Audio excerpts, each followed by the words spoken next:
to connection in your parenting. 5 steps to move from conflict to connection in your parenting. Okay. 5 steps. Wait. 5 steps to move from conflict to connection in your parenting. Like I said in my post, it is not a good time to fight with our children. It is not a good time for us to clash at all. This is the month, Children's Day month. I think in 2 weeks' time, the children will be celebrating Children's Day, May 27th. So in church, the children will decide to have a debate, and the topics they were going to debate, the topic they chose was modern parenting versus Africa parenting. And guess what? Everyone that volunteered to take part in the debate they want to speak in favor of modern parenting, because I want to give them the opportunity to do their own research, to express themselves during the debate. It's a drama debate. Everyone, they have a truckload of issues they want to talk about, when they were sharing some of the things with me. And I was telling them that your parents mean well for you. Your parents they want the very best for you. And that is the truth. As a parent, you want the very best for your child. However, you wanting the very best for your child, the way you go about it, we either make it possible for your very best to be, or it become conflict. And when you are conflicting, you can't influence them. You want the very best for them. You need to be able to influence them so that you can achieve that best. And when you are in conflict with them, you cannot influence them. You cannot bring out the best that you want for them. So is our connection week in the Visionary Parent Academy this month is about us creating relationship with our children and building connections with them the entire month of May. And last week we started about how to build a relationship with your child. And today we know for a fact that some parents, when your children are small, they are young, they are just kids. Yes, your relationship, it's all lovey-dovey, they are cuties. Those times they are just beautiful and you can let a lot of things. Okay, they are kids. But when they become preteens and teenagers, it becomes a different ball game entirely. You know why? Because a lot of factors. Now, these children, they are now becoming more authentic. They are understanding themselves more. They are finding their voices, peer influences. There a lot of factors come to play, and your child suddenly seems like my child is no longer the cute baby I used to have. It's a different ball game altogether. And for parents who do not understand these things, you will clash. I've read parents complain a lot about their preteens and teenagers because they've gotten to this phase where things will naturally change. There's a phase your child will get to, things will naturally change. And these things you can now begin to say, oh, my child is rebelling, my child is stubborn, my child is unreasonable. It may not be like that to your child, but that is how you will perceive it. And guess what? The truth is the way you perceive it will now determine how you relate with your child. And the way you are relating with your child will now go further to either build your relationship with your child or rupture, even when your child is not even the age or the phase that is coming in coming in the way of your relationship. The truth of the matter is you are a human being. No matter how intentional you are, no matter what your best intentions are, because you are a human being, human factors will always come. They will always interfere in your relationship with your child. Now, this is why the other day I made a post about repairs.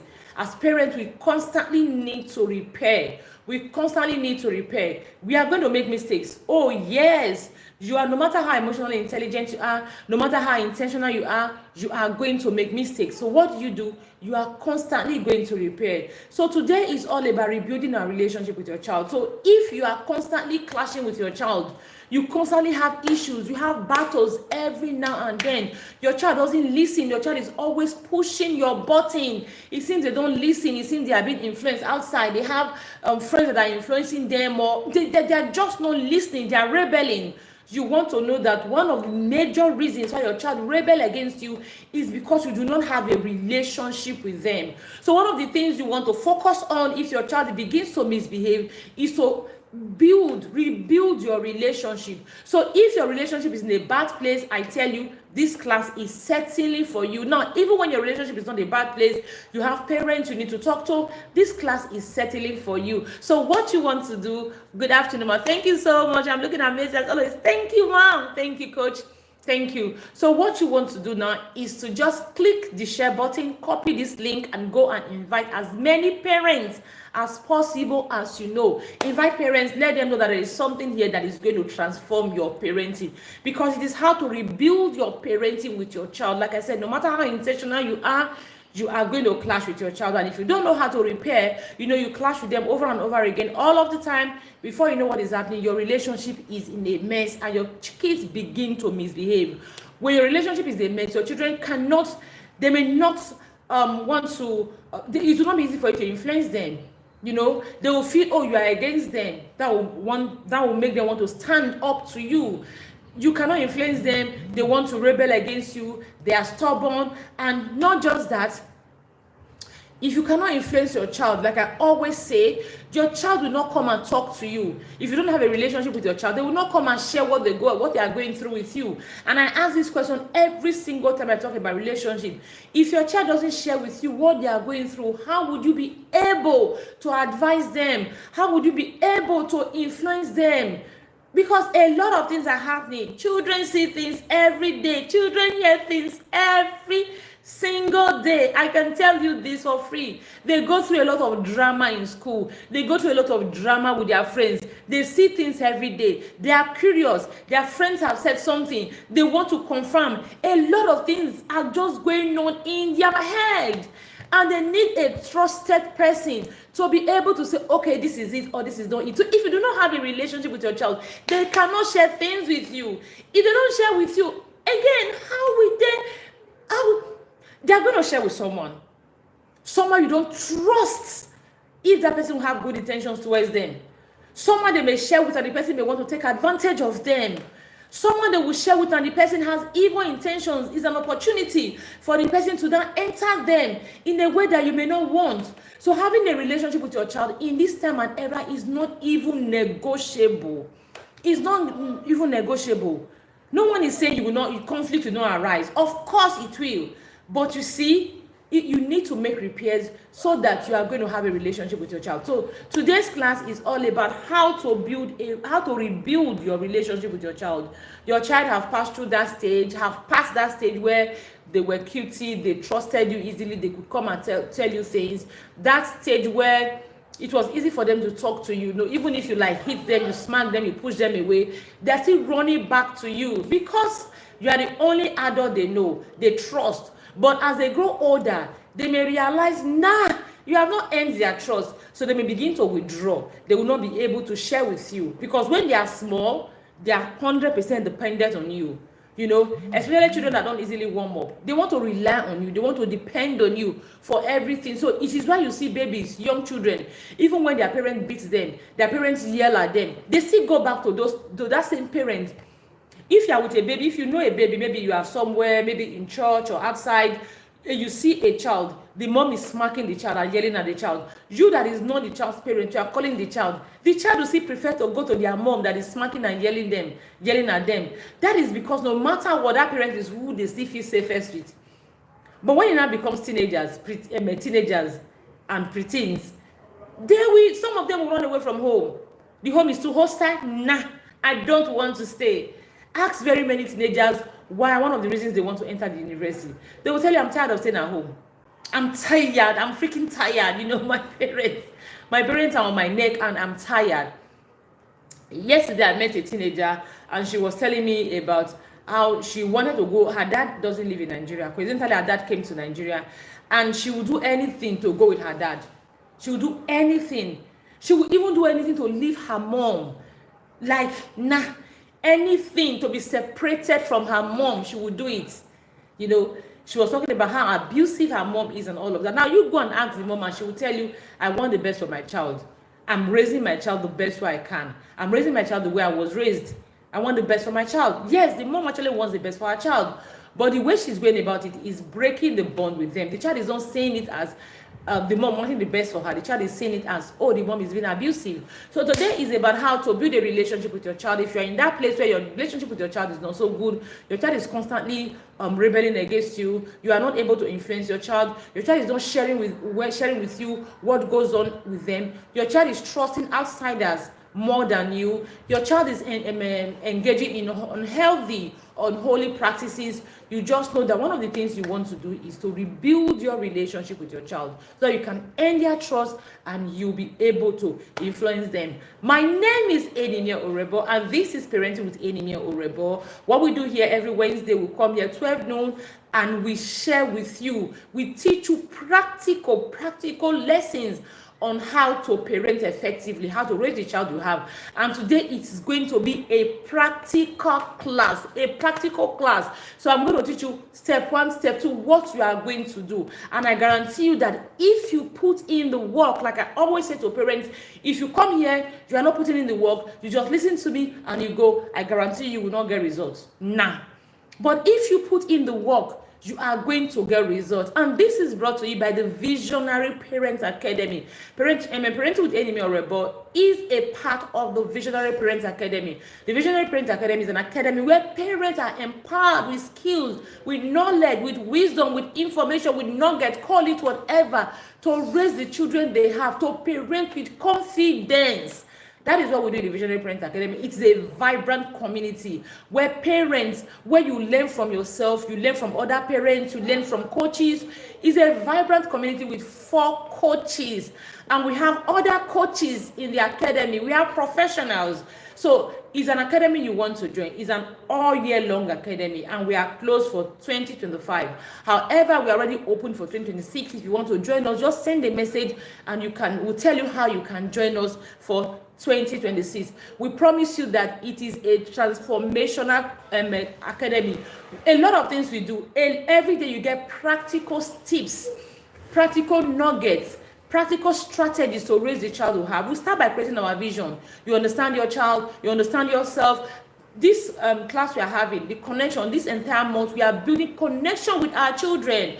And this is one of the classes we are holding. Now, every day in the academy, we go back there, we talk about it. They get messages in the morning, and in the evening, we have conversations around messages we got. Parents share their struggles. We just do a lot in the academy, and I always assure you that if you're in the academy, you are taking action. There is no way your parenting will not be transformed. We read books and we do a lot of amazing things in the academy. So I want to tell you, as a parent, you need to join us. I am not even doing justice to explaining what we do in the academy, because I always say I'm not a good salesperson, so I'm not able to explain to you what we do in the academy. But I assure you that you get value, and then you also get opportunities to consult with coaches one-on-one consultation with coaches all the time. You have personal struggles you don't want to share in the academy. Oh, come on. You talk to the coaches privately, and they are always there to respond to you. And next month, we are going to be reparenting ourselves in the academy. We are going to spend the entire next month reparenting ourselves. And you can also join us for next month. Even though you are not in the academy, you can also join us. You just pay a token, and you are part of the one full month that we are going to reparent ourselves. Every day we look at one aspect of our parenting, of how we were nurtured and what we can do better, and we reparent ourselves so that we are healthy people, we are healthier people, and at the same time we are raising healthy children. So today's topic is how to rebuild your relationship with your child. So let's go into it. Again, remember to just tap on the share button, click the link, copy this link and share. Go to your WhatsApp groups and share. Go to your old school associations and share. Go to your children's PTA group and share. Anywhere you have parents, share this link and let them know that there is something going on here. You are not paying for this, so you can also tell us thank you by sharing. So let's go into how to rebuild your relationship with your child. Now, I'm going to be sharing from a mini book I created a long time ago, and at the end of this class, I'm going to be sharing the book with the Visionary Parents. If you're in the Visionary Parents Academy, I'll share this mini book with you so that you can also take it on. And I'm also going to share a template with you. a template for you to assess yourself. Know that, okay, we have actually shared one already to assess if you have a relationship with your child. I hope you use that template. Coach Inadu, please, when we go back to class in the evening, ask them how far they went with that template. Reassessing your relationship with your child, reassessing your connection with your child. Okay, let's go. So the first step to rebuilding your relationship with your child is to acknowledge that there is a rift. Acknowledge that there is a clash. Acknowledge that you have conflict. There is something going on. One of the things parents do is that parents never admit that there is something going on. They believe that, oh, the child is misbehaving. The child is misbehaving. The child is misbehaving. The child has become stubborn. The child has changed. My once goody two-shoe has become a monster. That is one thing parents always do. They never sit down to acknowledge the fact that, okay, my child is misbehaving. There is a reason. One of the reasons is we do not have a connection. Some parents will even pretend that there is nothing. There is nothing. Oh, my child is just being a child. Or they don't admit. So the very first thing you want to do is to admit. One, admit that there is a problem. Sit down and look at your relationship with your child. Is this how you want it to be? Do you want to have a child who rebel against you? Do you want to have a child who they talk back? Do you want to have a child who doesn't like to take their life seriously? Do you have a child who keeps secrets? Do you want a child who keeps secrets from you? Who you get to hear things happening outside? As in, you are wondering, do you want to have a child who the school constantly reports to you that, oh, your child is this, your child is that? You want to sit down and admit that, okay, there's a problem somewhere. And the next thing you want to do is you want to know that you want to admit that there is a root cause. So you want to talk to yourself about the root cause. You want to talk to yourself about the root cause. What is the root cause of this misbehavior? What is the root cause of your child's behavior that is causing conflict between you? There are so many reasons. For every single time your child behaves, there is a reason. There is an influence. There is a reason. Nothing happens in vacuum. The theory of determinism states that something must happen for something to happen. Nothing happens in vacuum. So you want to sit back and examine the root cause. Now, this is you by yourself, because in this relationship building, there's a time you will invite your child in. There's a time you also create a structure. But before then, you want to sit down and check out the root cause. What is the root cause of my child's misbehavior? Is it that, okay, me as a parent, I'm not skilled enough? Is it that I have not told my child I trust my child?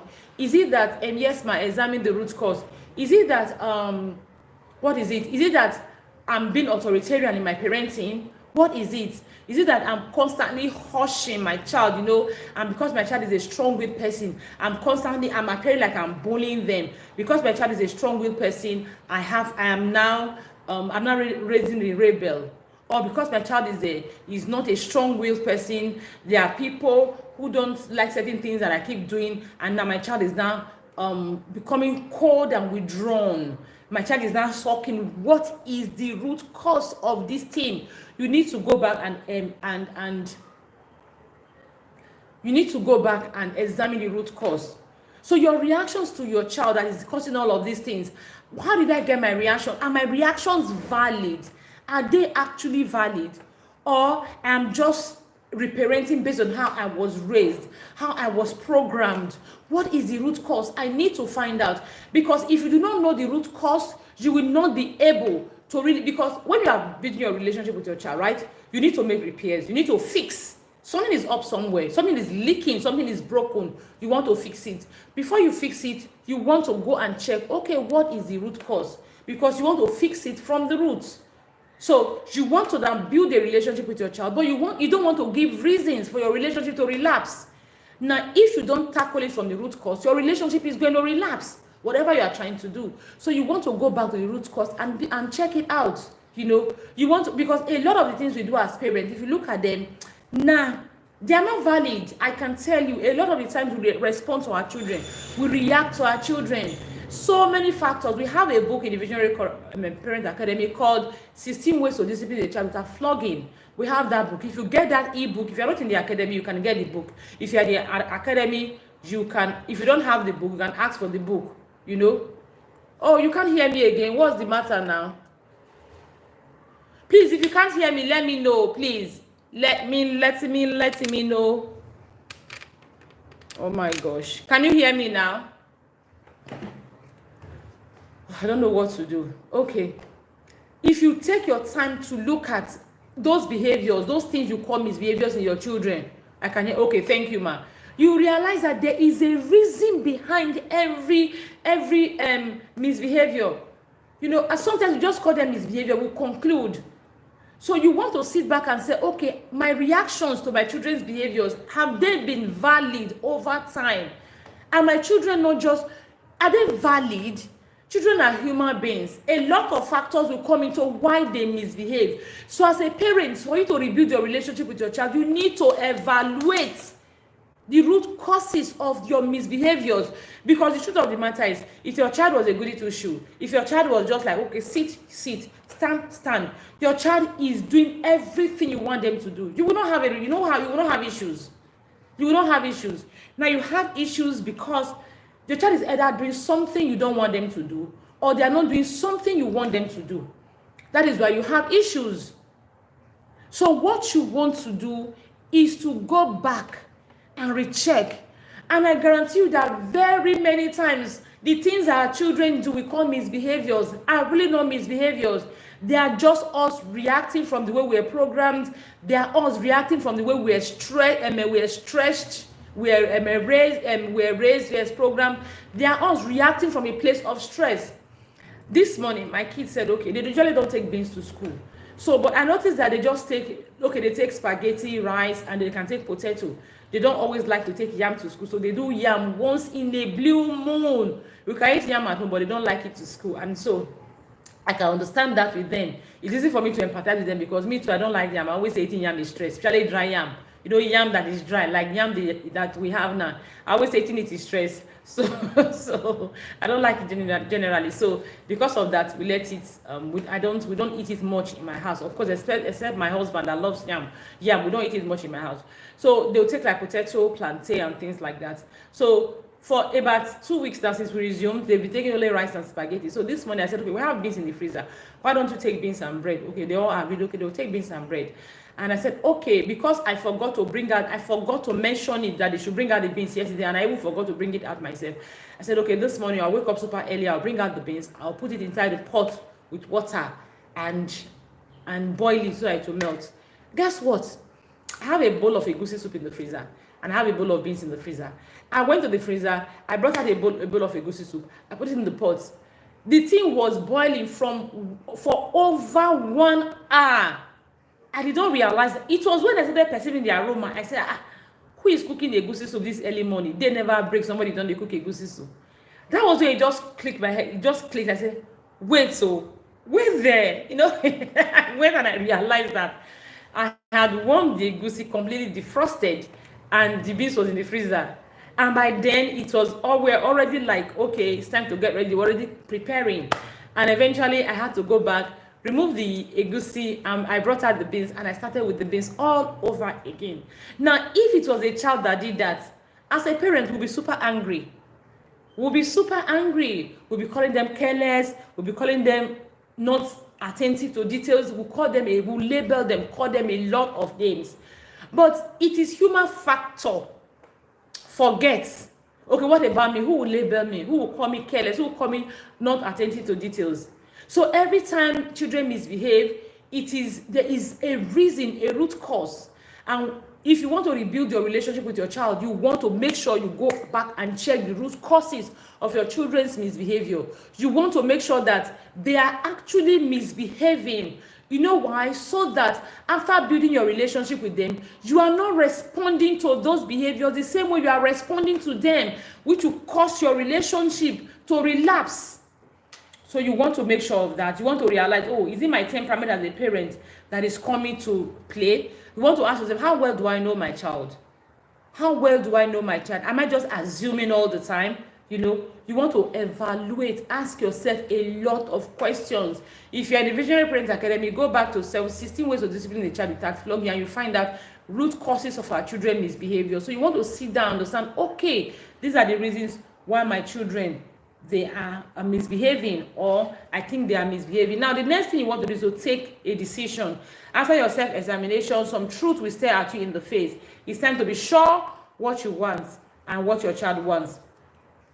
Deliberately pause before you respond. You want to now sit back and take a decision. Okay, now I've come to realize. And now this is where skills come into play. You can't parent to these children without skills. You can't parent to this without skills. I know parents are always quick to say things like, oh, our parents raised us this way. Like a teacher was telling me today that I attended so and so grammar school. I was flogged in school. I turned that like this. If I wasn't flogged, I wouldn't have turned that like this. I looked at the teacher, I wanted to tell him that, nah, you didn't turn out. Because if you can flog a child 12 strokes of cane and the child is bleeding and you still flogging the child, you hit the child on the head, hit the child all over the body, you didn't turn out well. If a child's pain, somebody is screaming, yelling, pain, is not making you soften, you did not turn the hell out well. Are you kidding me? What is the difference between you and people that inflict pain on people, body pain, and they are watching? That is exactly what you are doing. You are flogging a child. The child is bleeding. You are still flogging the child. 12 strokes. And you go ahead and hit the child on the head. And you say you talk. Are you kidding me? Like, if you have an opportunity to actually do more than that, you will do it. No. So I know parents always say that. And also another thing I always tell parents is that you said you turned that well. Do you realize that times have changed? Do you realize that when you were raised, you were not raised in the era we are now? Do you even realize that? You don't have any idea. So, so you need to skill up yourself. You need to skill up yourself, and that is it. So one of the things you want to do is you want to take a decision. You want to skill up yourself, understand your child, and make a deliberate plan on how to raise that particular child you have. Next thing you want to do under taking a decision is you want to sit back now and make a list of the behaviors, all the misbehaviors all the things you call misbehaviors, you want to write them out, so that when you write them out, now you are looking at sorry, I got a call. So you want to write them out. When you write them out, you want to look at them and say, okay, which one is a misbehavior? Which one is not a misbehavior? So now, when you are looking at this, you are thinking this, you are not angry. So most times, it is your reaction, your discipline that actually causes the disconnection between you and your child. Maybe your child does something, you are yelling, and your child is no one that is not comfortable. You keep complaining, you keep grumbling, you are smacking, you are reactive, you are withdrawing privileges, you are just keeping, I want to use the word keeping malice. Because parents will say they are not keeping malice, they are giving their children the silent treatment. I don't get it. It's keeping malice. If you like, modify silent treatment, it's keeping malice with your child, These are the things that slacking your connection. So you want to sit back and look at it very well. Make a list of all the things you call misbehaviors. Remember, you already have examined the root cause. So you want to ask yourself, are these really misbehaviors? If they are misbehaviors, the goal of misbehavior is to modify behavior. That is the goal of behavior, discipline, to modify behavior. So you want to sit down and ask yourself, okay, how do I modify this behavior and yet have a connection with my child? How do I modify this behavior and not send the message that I'm hating my child? How do I motivate this behavior and I'll still be able to influence my child? So I'm not taking revenge. The idea for me disciplining my child is not to take revenge. It's not to show it's not like, for example, I tell my children that it's about you. Your life, every single thing is about you. So if it is about them, why would I carry the mantle on my head like I'm selling gala? So they have their choices, they have their consequences. So if you make a choice, you choose your consequence. Now you already because you have your choices and your consequences spelled out. So if you decide to decide on the choice you want to take, it simply means that you are already ready for the consequence of that choice. I always use this thing to teach my children. If you can see it, I will tell them, this is a pen, or you can use a stick to teach them. I'll tell them, this is a pen. One end of the pen is your choice. One end of the pen or the stick is your consequence. Now look at it. If you pick one end up, what happens? The other automatically follows. You can do it. Teach your child. Pick one pen up, the other automatically follows. What does that tell you? It tells you point blank that if you decide to misbehave, you have already decided that the consequence, you are ready to take the consequence. That is it. If, for example, you are in my house, we have eat and do your dishes. Don't leave your dishes piled up in the kitchen. No, eat and do your dishes immediately. We have, when you wake up in the morning, the very first thing you want to do is to do your chores. Of course, you say your affirmation, you say your prayers, and you go straight to do your chores. That is the very first thing you want to do. So we also have a lot of other rules in the house. Of course, we have them in the family constitution. If you don't have the family constitution, you are not in the Visionary Parent Academy, please send a message on how you can get the family constitution. It is very empowering to help you minimize all the drama that happens in your home. So I always tell them that we have all these things. So if you already choose to break the rule, so if you don't want the consequence, don't break the rule. You break the rule, you face the consequence. Simple as it can be.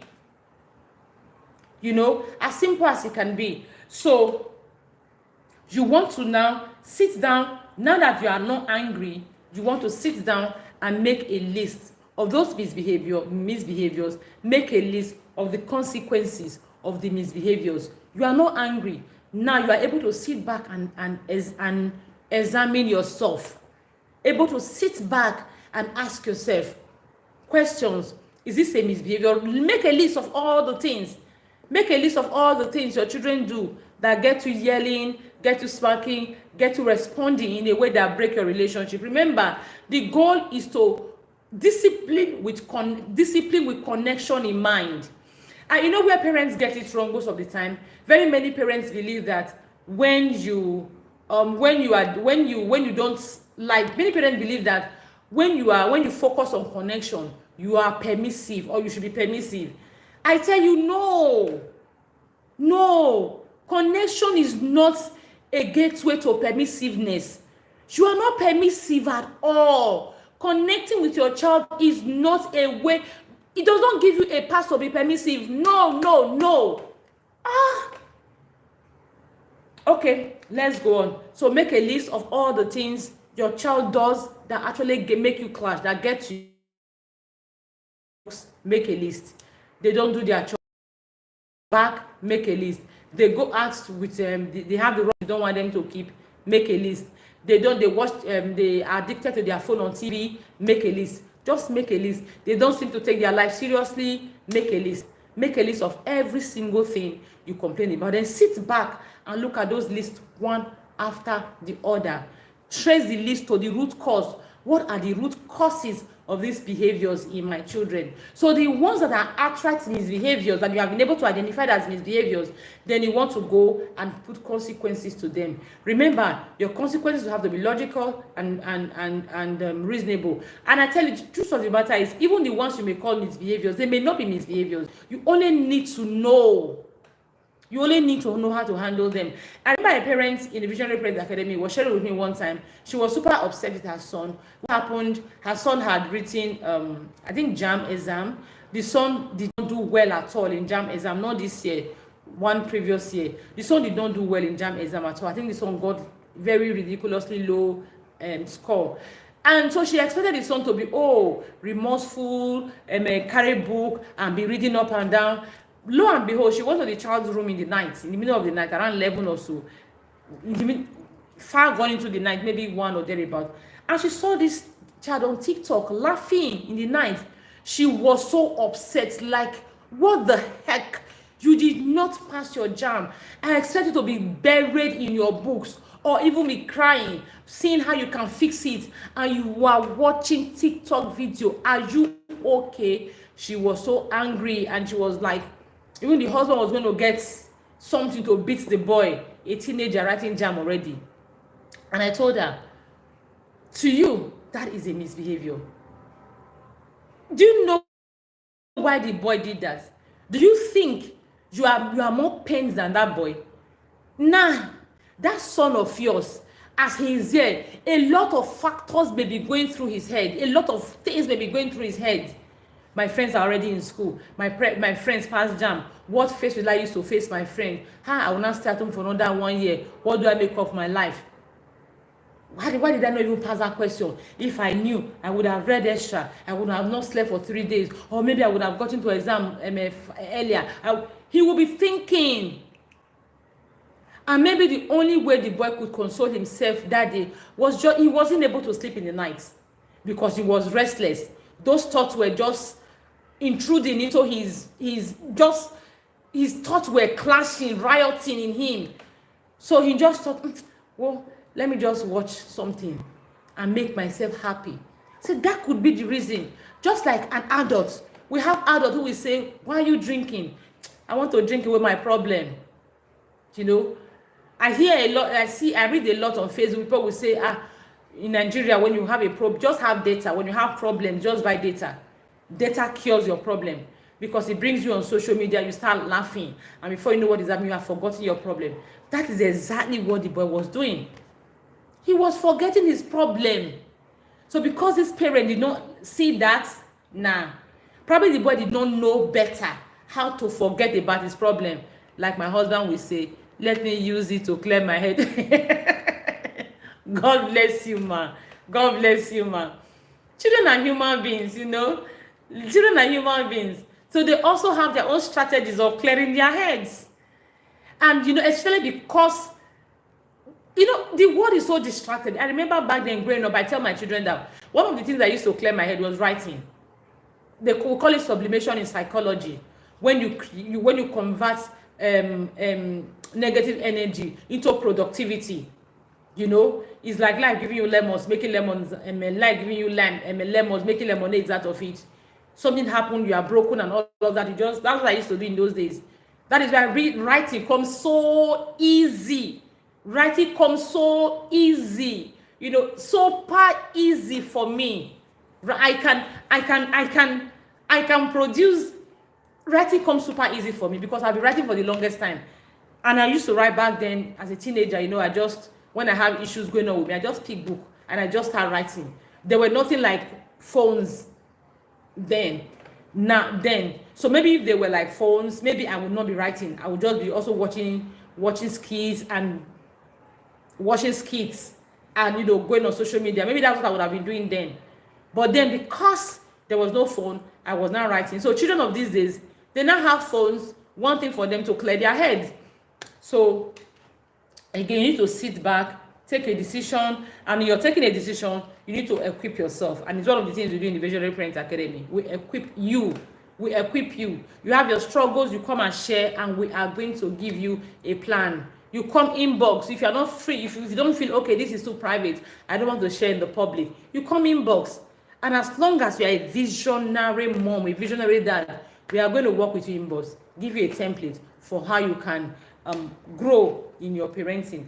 Okay, let's go take a decision and be sure of your children's be sure of the behaviors you want to correct. I'm sure you understand what you need to understand. The next thing is, let's start afresh. After taking the decision, you want to start afresh. Now, this is the time you are going to invite your child into it. Of course, you want to rebuild a relationship, not with yourself now, with your child. So you have cleared your head, you have thought it over, you have checked out everything you need to check. Why is my child misbehaving? Why am I reacting the way I'm reacting? Is it because of how I was raised? Am I always assuming? Am I just being stereotypic? Am I being judgmental? Am I the one pushing my child? Is there something else that is influencing my child? Do they have a mentor that is influencing them? Do they have what is the root cause? I remember one time my parents told me about this son. The son stole some good amount of money. And I told her, okay, let's look into it, because to the parents, they didn't understand the root cause. When we sit down, when I gave her a couple of questions, investigations, I realized on something. The child did not steal the money just to go and buy, he's a teenager. He didn't steal the money to go and buy designer's clothes or to take his girlfriend out. He stole the money to bet to join a betting and to bet on the betting platform. So why would he want to bet? It's obvious that his friends are around, he has things around that were influencing him. It's obvious that people around his neighborhood, and when we got talking, the parent told me, yes, the neighborhood is quite porous. That is it. Because I said there is always a root cause. I mentioned it here, there is always a root cause. Things don't happen in isolation. The boy stole the money, a very reasonable amount of money that could set someone up for business, for life. Why did he steal the money? Because he wanted to bet, because they thought, oh, he stole the money because he was a thief, that's why he stole the money. He used to steal a lot of other things. Nah. Even if he had stolen $1 million and one other things before, I tell you, there's a reason. Maybe he doesn't have self-discipline, he's impulsive, he's always want to satisfy his immediate urge, he's not able to delay gratification. There is a reason. And when we traced it that the boy was into betting, and he was into betting because his environment was porous. Everyone there was quick money, oh, quick money, Yahoo, betting. Everyone was quick money. And the boy bought into the idea of quick money. And he thought to himself, okay, if I have this money, if I use this money to bet, no matter what, this money I'm going to win something. So he stole, he kept betting until the money he stole was emptied on betting. And I told the mother, you'll be surprised. I will not be surprised, but you may be surprised that the boy did not use 300 naira from that money to buy a bottle of Pepsi. He was betting up and down.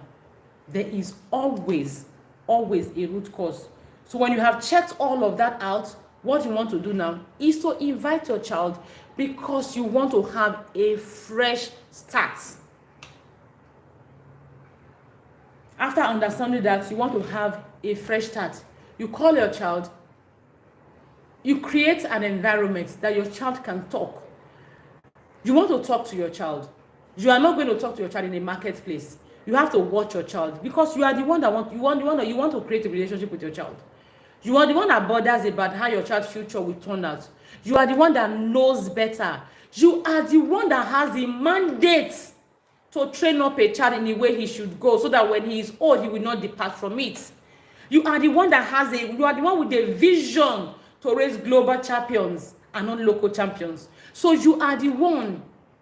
Them say a person where they find something, he hands a long pass. So you are the one that is looking for connection, so that you can influence your child. So now your hand go long pass. So you are the one that will put all the parent, all the pride aside. You are the one that will call your child. You are the one that will watch your child's mood. Watch your mood. See how your child is. See what is going on. See the best time. See what your child likes. See what they don't like. You are the one that will invite your child. Invite your child into a comfortable place. It could be your room. It could be your child's room. It could be you just go out to a fancy place where you have good drink, good wine. You just sit down and you are talking. So you are the one that... I was telling them in the Visionary Parent Academy, when we say parenting is sacrifice, right? It's not just about, oh, the money you are spending. Every time I pay this, every time I pay that, I cannot go to the Bahamas. I cannot go for summer. I cannot buy my idea of car. That is not why. That is not what makes parenting hard. Even you connect, that is not all about it really. Even you building a relationship with your child takes a lot from you, takes a lot of sacrifice, takes you not to be impulsive. Because a parent was sharing with me today how a parent came and was almost fighting the teacher in school. Like, are you serious? What happened? The girl draws a lot, so the girl went to draw something. I think she's 2 years. She's in grade 2, grade 2. She went to draw something. She went to draw a girl. She dropped the vagina, draw the sensitive organs of a girl. So the teacher got, good afternoon, ma. Thank you for joining us. So the teacher was not telling the parent that see what your girl drew. I don't know where she's getting all these ideas from, but I think we should find out and see how we can talk to the girl. And that was what the teacher said. And the next thing, the parent was all over the place. I beg, how that one take reach quarrel? The parent even dropped her bag, like wanting to fight the teacher. That is the sacrifice we are talking about, because your child is there. You need to be emotionally intelligent. You cannot afford to be random. You cannot afford to be underdeveloped emotionally. You cannot be afford to be crude. It's a lot of work. Yes, but you have to put in the work. That is a sacrifice. So you have pride. Of course you have pride. But hey, you are the one that wants a relationship. So your pride should just mellow. You easily get angry. I know. Go and work on your intelligence, emotional intelligence. Because this is not a time for you to easily get angry. It's not a good time for you to easily get angry. Because you are on a mission. It's for a time to play calm. You know, my husband used to tell me that the Igbo man will say, call me a fool and give me the money. It doesn't matter. Give me the money. Call me a fool is okay as long as you give me the money. You know. So it is time for you to play calm, because you have a mission. Okay, so you are going to call your child in, like I've talked about it already. You are going to call your child in, and you are going to begin a conversation with your child. You know, like one of the things I always say to parents, you can go with your old pictures, your album, old pictures of your child when your child was small. Be looking at your pictures together, sharing with him. Oh, this was when you were born. You brought us so much joy. This was when you were in grade 1. This thing happened, you know. This was when you said your first word. We're so happy. We even celebrated. This was this. This was that. Your child may not remember all of that. You are just, because no matter how hard or rigid your child is, by the time you begin to take them back their life, you know, it will soften them. They will smile. They will be looking at it. No, you keep telling your child. Then at some point you tell your child, you really don't understand what is going on. This is not my plan. I have never planned for us to be clashed. I've never planned for me to talk, my child will talk back. I've never planned for me to ignore you for days or give you silent treatment for days. I never planned for this, you know. Things just keep happening. You know, you are going to talk to your child. In your opinion, what kind of parents am I? You know, I have this in the book, Rebuilding Your Relationship with Your Child. You are going to ask your child questions. In your opinion, what kind of parent am I? Do you think I'm doing enough to guide you right? Why are you not free to confide in me? Do you think I'm harsh or I'm insensitive to your feelings? How do you think our relationship can be better? How do we improve our relationship? What part of me do you find not comfortable with? Do you think you are doing your best in this relationship? Give me ways I can parent you better. Because this time around now, you want your child to see that you want to invest in your relationship, right? Now, you are going to own your part. When you ask your child all those questions, you know, this was on the plan. I didn't really think that things would ever get this, you know, and you talk about all of that, you ask them basic questions, your child may open up to you that first day. But there's a likelihood that there's another possibility that your child may not open up to you that first day. They may just feel, maybe you are just coming, you want to do something or the other. They may not open up to you. If they don't open up to you, you are going to keep at it. I think, which book did we read this book? We read this in the, I think 7 Habits of Highly Effective Families, where the man wanted to rebuild his relationship with his child. The first day he went there, the child didn't believe him. The child pushed him away. You don't care. I think the man was angry. I've tried. I've done my best. He's not ready. No, the man thought the boy was the problem. So the next day, he went to the coach, coach now, Steve Covey. He encouraged him to go back again. You know, it's not one day. It may not be a one day. It depends on your relationship, how far it has gone. You know, if your relationship did not just start one day, it takes series of things you do or you do not do consistently to make your relationship sour. So if it took a while for your relationship to sour, it may take a while for you to rebuild. It's not automatic. The only reason why your relationship will rebuild immediately is if your child is the one begging for your attention, begging for your love. So it's easy. But if your child has reached that extent that, I beg, they don't care about me, I shouldn't care about them, It may take a while. Even when your child is the one begging, your child may actually also not trust you immediately. They also may want to watch and see if you are serious or not. So if the first day your child, you move to the next level, fine. If you don't move to the next level, it's okay. You always move to the next level after another day and another day. So what you want to do is, when you have ask your child these questions and your child answers, you are going to admit your faults. You are going to admit your fault. You are not perfect. You can never be perfect. So you are going to admit your fault. You know, tell your child, you played a part. I know that I have not been sensitive. I know that sometimes I assume. I know that sometimes I'm judgmental. Sometimes I don't listen. I don't give you room to talk. Sometimes this, you admit your fault.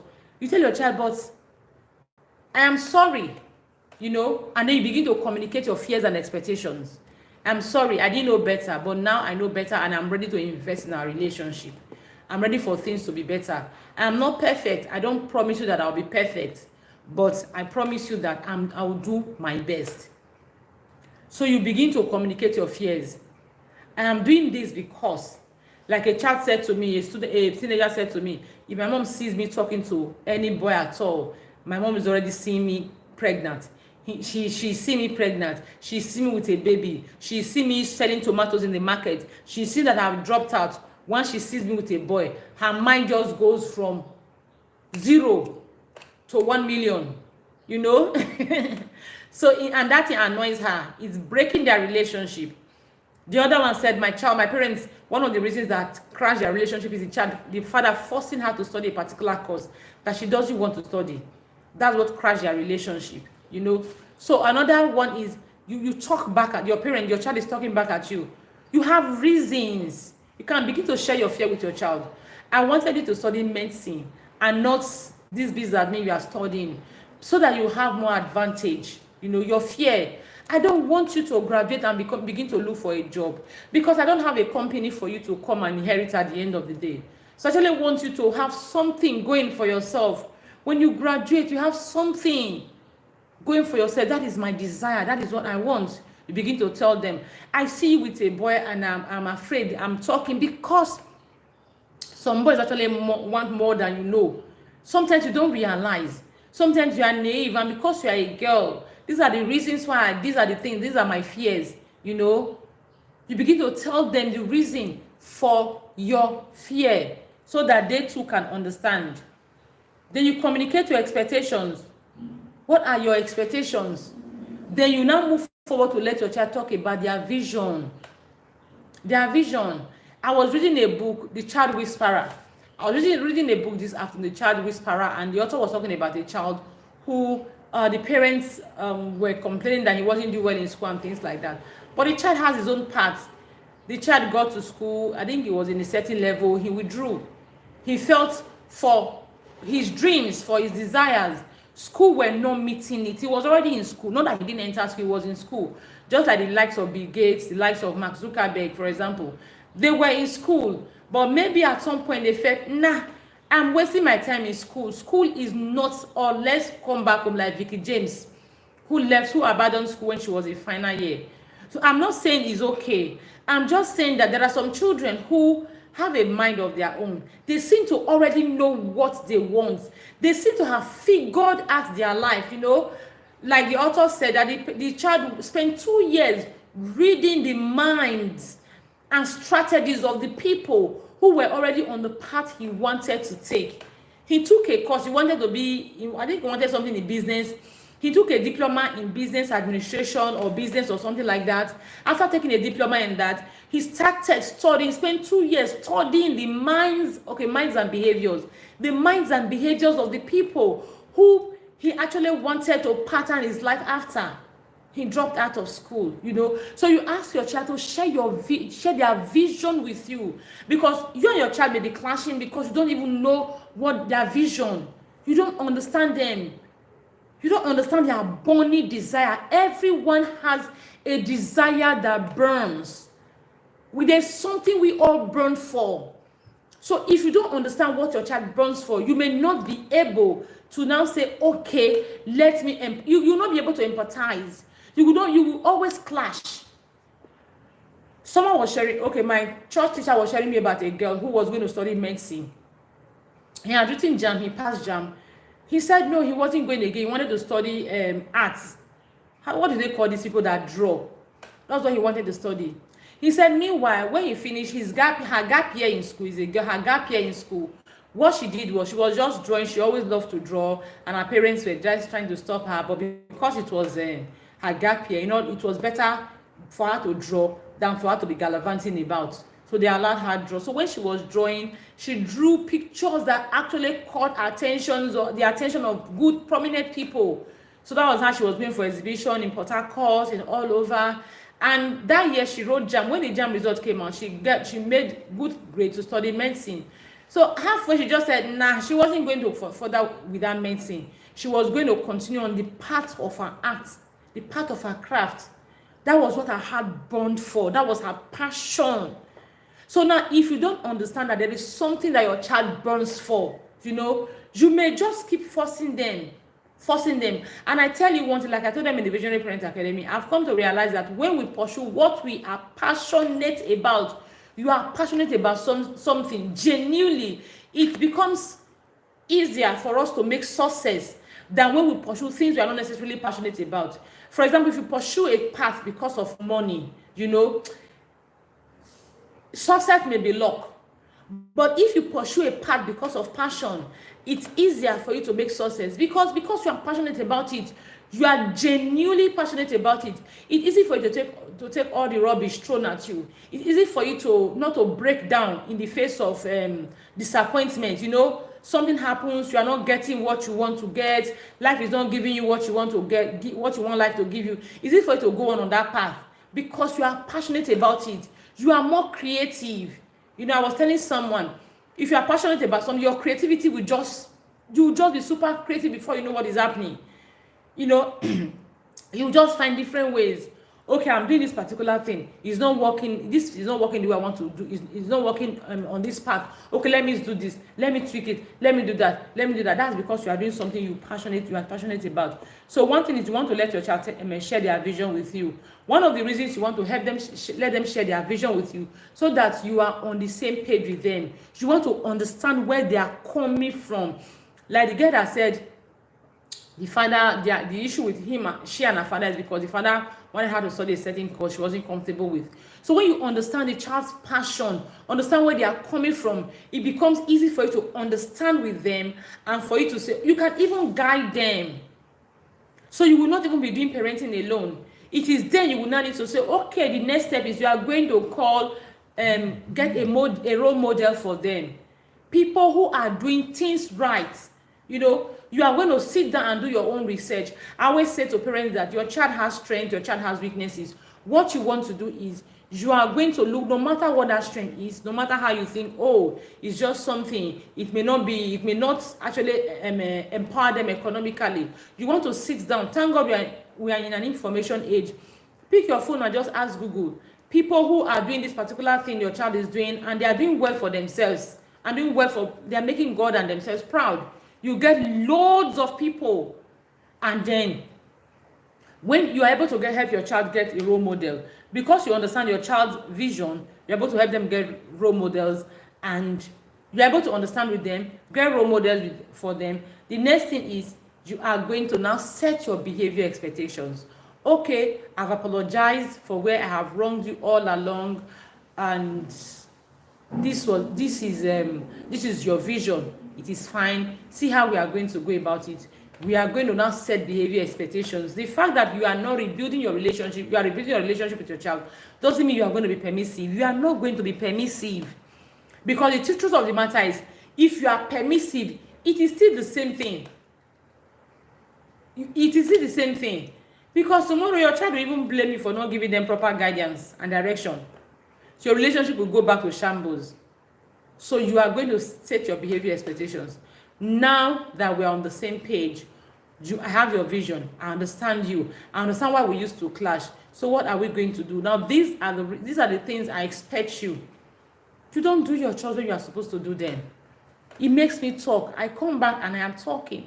Now why don't you do your chores when you are supposed to do them? See, then you help your child create a structure. You spell out your behavior expectations, then you create a structure.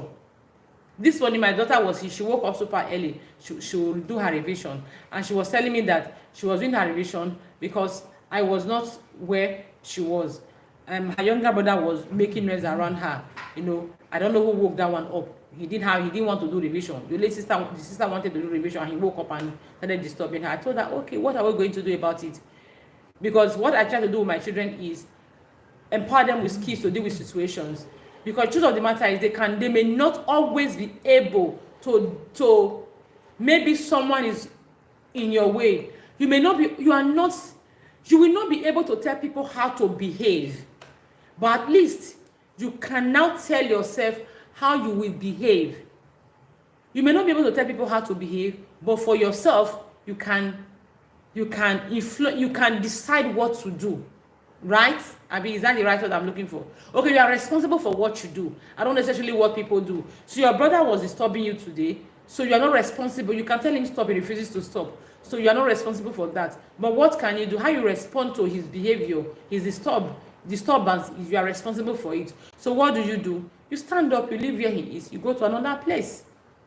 You go to your room and you lock your door. He is not able to disturb you. He will not disturb you so much so that you will come and be banging on the door. Then he will have me to contend with. Then you have to tell me where that one is coming from this early morning, when neighbors are sleeping. So now that you are coming gradually to the same page, you are going to set behavior expectations. Of course, your child is going to explain to you why he does the things he does, and you are going to explain to him why you want the things you want, and you are going to now set behavior expectations and create a structure.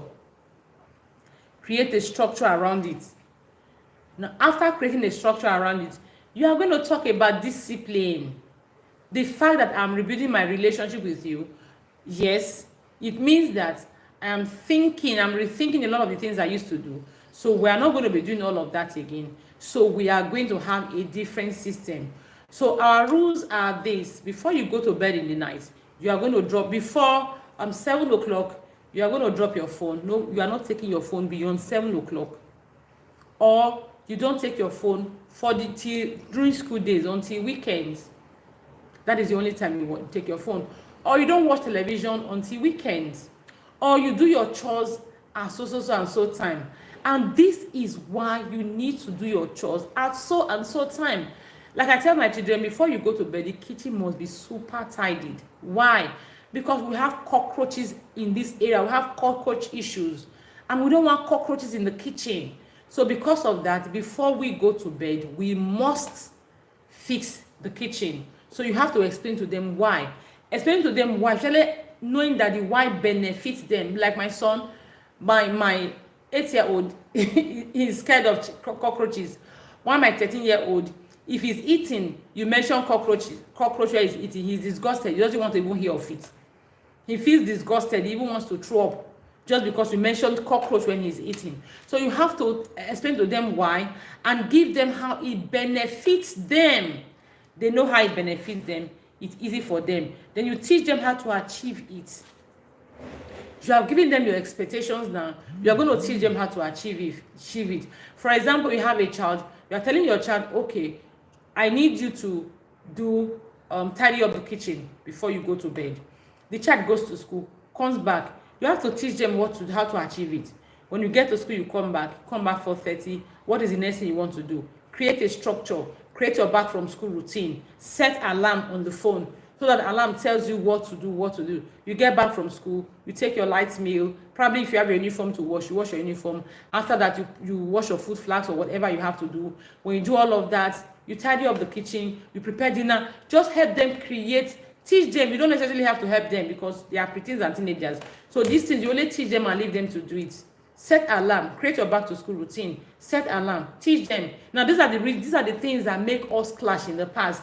We don't want to clash over them again. So I want to play my part. I want you to play your part. That is it. My part is to be more patient with you. My part is not to assume. My part is to ask, is to seek to understand. My part is to empathize.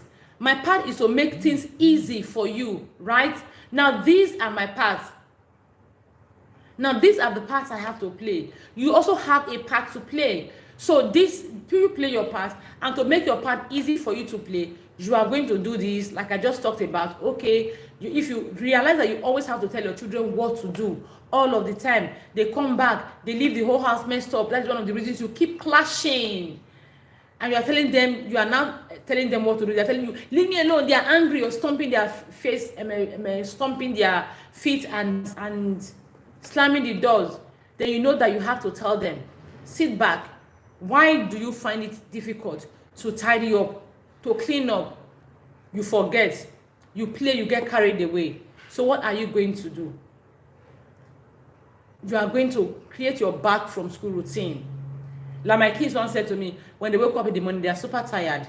So when I wake them up, they can't wake up early. I will look at it.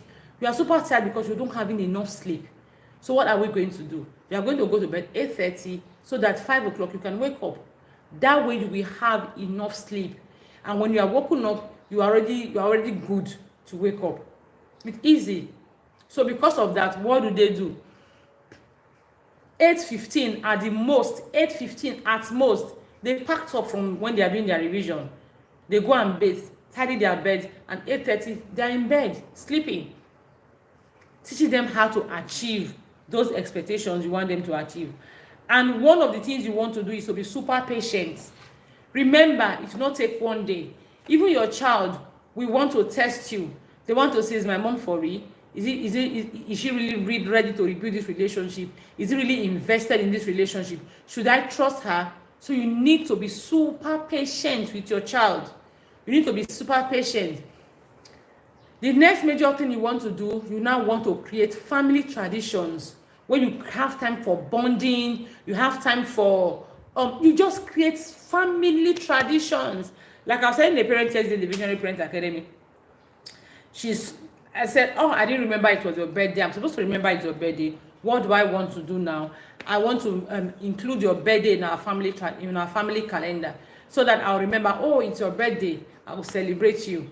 So create a family calendar. On Sunday evenings, we have fun, we play, we bond over, we have our game time, or we have our TV time. On Saturday evenings, we do XYZ.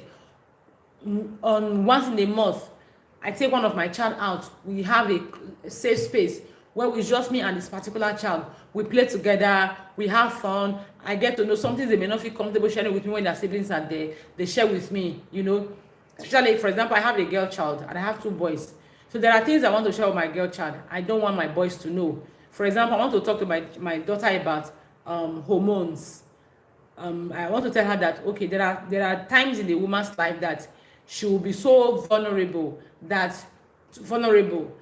she would naturally feel, should I say, I want to use the word honey. I don't have a better word to use, you know. She will feel that way. I want to talk to her about it. I want to tell her, okay, it's a time maybe when they are ovulating, when they're about to see their period, it heightens at that time, you know. And I'll tell her about, okay, this is how it is. So if you have someone who is very pleasant to you, and at that time the person is close to you, you are likely going to fall for that person if you are not aware. Now this is why you need to be self-aware. You need the times where you are so mushy and your body is beginning to your body is beginning to say something. You know, I want to teach her those things, and I don't want my boys to know. For example, I want to go to another place and talk to her about it. So I want to such conversations. When we go out, if you are having our girl time, I can talk to my daughter. So you can have a family tradition. You do chores together. You wash your cars together. You wash your clothes together. You just family traditions. You cook together. Maybe once in a month, you have your family proper dinner time where everybody, the table is set. We all come together, have a fine dining experience. You have that once a month, you know. Then you have once a month, maybe when you go out together, once in 3 months, you take them out, maybe to the park or to a restaurant. They eat, they have fun. Once a week, you have a game time in your family, a TV time, a game time, anything that can bring laughter together. You do chores together, you know. You just generally create things like that. And lastly, you learn to speak your child's love language. What is your child's love language? Everyone has a love language. I was sharing the Visionary Parent Academy today or yesterday. I said everyone has a love language. We already know that. I said to them, oh, it's not as if like every day you're using the love language. My child's love language is affirmation. So as my child stands up, I'm affirming them. Sit down, I'm affirming. Lying down, no. That's not how to use love language. You use the love language, especially those times you see that your child feels vulnerable, right? Your child needs you. Something is not going well with your child. That is one of the major times you go and pull down out their love language. When your child feels the life is throwing lemons at him, that is the time you want to pull the love language. If it's act of service, your child is not feeling fine. Act of service, you are going to do that service. Render act of service for your child. You know, your child is not feeling fine. You are not going to leave all the chores they gave for him to come and do. That time you are going to help them out because they are not feeling fine. They love attention. You are going to like, okay, stay with your child more. You know, they love gifts. They are not feeling fine. It's when you need to, okay, let me buy you a teddy. Let me buy you let me make a card for you. Let me buy something nice for you when they are not feeling fine. Maybe something just happened and they're in a bad shape. You want to be there for them. You want to speak their love language at that time when they need you to be there for them. You want to keep them constantly filled so that they are never empty. That is the last way to rebuild your child's relationship. Now here is it. Lastly, after sharing your behavior expectations with your child and all of that, what you want to do is to use a behavior contract. Go into an agreement with your child. You have a role to play. Oh, I have a role to play. So I promise I'm going to do X, Y, Z, and this is what you are going to be doing. And this is when. If there has to be a when, there has to be a what and a when. It has to be specified. There has to be a when. And it has to be a what. So your when and your what must be specified. Like I tell my children, for example, during school days, the only thing you can do with my phone online is to research further about your subjects, the topics you learned in school. That is the only thing. Then during school days, during weekend, the only thing you can do is to do further research. Like my daughter said she wanted to research how sugar is made, how salt is made, how a lot of very funny things that I don't understand. Even my son, animals, why do animals do like this? Because my son is always researching on animals, and they will sit me down, they will start telling me about animals. I'm wondering, what am I supposed to do in this information? The other day they sat me down for more than 30 minutes. They were telling me the difference between crocodile and alligator. Are you kidding me? One of them is grayish brown. I mean, is it brown?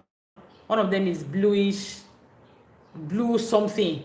One of them is bluish, two colors. One of them is, I think one of them is bluish. One of them is green, brown. I don't know. What am I supposed to do with the different? I don't understand. Like, I mean, now one of them lives in salt water. The other one lives in fresh water. They never meet. This one they eat their young ones. That one they eat their young ones. Because Coach Daddy is laughing. What am I supposed to do with this information? Anyways, they are trying to tell me that okay, they're actually researching with my phone like we do. So you have a behavior contract where you both agree. And of course, the contract talks about consequences too. You all agree that you are going to do this, and if you do not do this, this is the consequence you are going to face at the end of the day. Okay. In this book, I have a contract sheet. When your child now breaks the rule, you are now going to go back to the contract sheet. Which rule did you break? Which rule did you choose to break? That question was deliberate, because I always say to my kids that it is a choice you have made.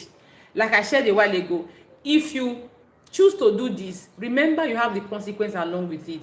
Now, this is why, like I said, behavior expectations, you are going to communicate your expectations. I do not expect you to come back home after 7 p.m. That means anywhere you are, even if you live in Lagos where the traffic is tough, then you have to leave where you are 5 o'clock. If something is happening, then you must call me to inform me. And I want to trust you completely that the information you are passing, it is what it is. It is the truth, you know. So if you come home 7 o'clock, it means another thing. Like my kids, they know if you use a phone when you are not supposed to use the phone, you have a consequence for it. And if you are, so whenever they're using the phone, they set the alarm. Now, whenever you now decide to use the phone when you're not supposed to use it, it simply means you have already made up your mind that you are going to face the consequence. That is what it means. You have made up your mind that, is it not this consequence? I'm going to face it. I don't care. So that is what your behavior is communicating to me. So it is your choice. That is why the question is, which rule did you choose to break? It is your choice. You chose to break a rule. It is your choice. So in the contract, in the consequence sheet, you have, which rule did you choose to break? What events led to you choosing to break that rule? Because it is your choice. For example, you have your kids fighting. Which rule did you choose to break? The rule that says you should not fight. What event led to you choosing to break that rule? Because I tell my children that the only thing that you tell me it is not your fault, I will take it from you. It is when someone comes, ties up your hands, blindfolds you, ties up your mouth, then it is actually not your fault.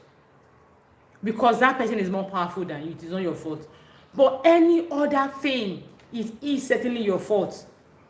If someone is not overpowering you, you always have a choice.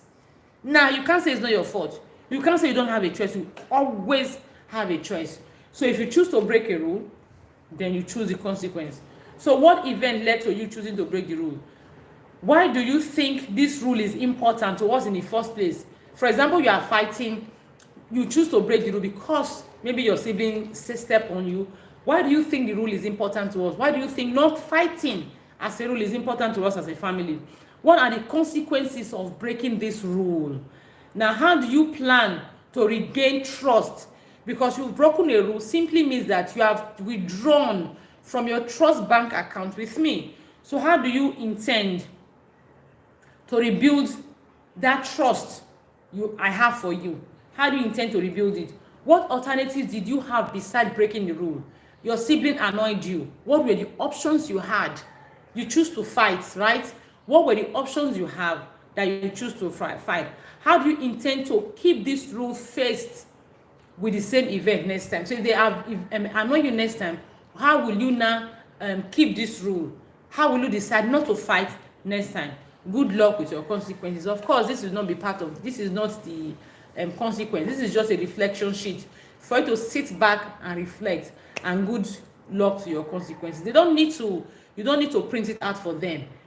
They are going to copy it and fill it. So the idea is now, if you have a contract, this contract with your child, this comes afterwards. Now, because you have a relationship with your child, parents will tell me, what if my child doesn't obey the consequence? Your child will not obey the consequence when you do not have a relationship with your child. Because when you have a relationship with your child actually wants your connection. They don't want to offend you. They want to live their path. It's like a contract. They want to play their own role and meet up to the expectations. They want to play their part. They want it is not my fault. I'm doing my best here. So I assure you 100%, if you have a relationship with your child will carry out the consequences of their actions. And I tell you, they will not carry it out for long. Just a couple of times and you see them that they are behaving. You will not even need to use consequences too many times. Just a few times you see that everything is all good and you are in a good place. Thank you so much for joining today. This brings us to the end. I do hope that you have learned how to rebuild your relationship with your child today. And I do hope that you are going to apply what you learned. If you are going to apply, like I said, it is in the application that you get results. You don't apply, you will not get results. Take action and you get results. And this was brought to you by the Visionary Parent Academy. We are open for 2025 and we have a conference coming. Maybe in our next class, we are going to talk about the conference, the transformational, like no other conference you've ever attended. We have it coming. 10 speakers from different countries. It is going to be it is going to be empowering. It's going to be transformational. So just stay here with us. If you're in the Visionary Parent Academy, show up every day, take action, join the vibrant society. If you're not in the Visionary Parent Academy, it's okay. Just stay here. Anytime you get our notification, Please join us and you get good news, all the beautiful things we have. Remember, next month is for us to reparent ourselves. Reparenting yourself is for next month.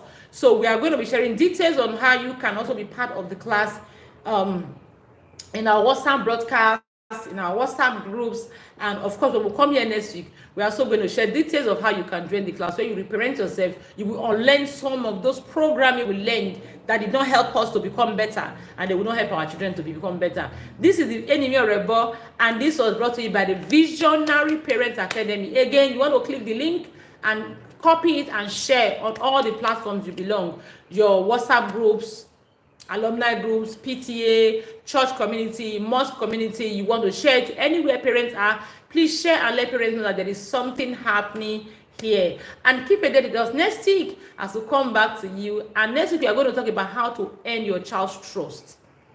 Your child will be able to trust you. How to earn your child's trust. If your child has ever kept secrets from you, I tell you, when you put what we are learning next week into use, your child, you are not the one that will be asking them to share with you. They are the ones that will be sharing with you on their own. So come back next week for another transformational parenting session with the Visionary Parents Academy. Bye-bye. Jesus.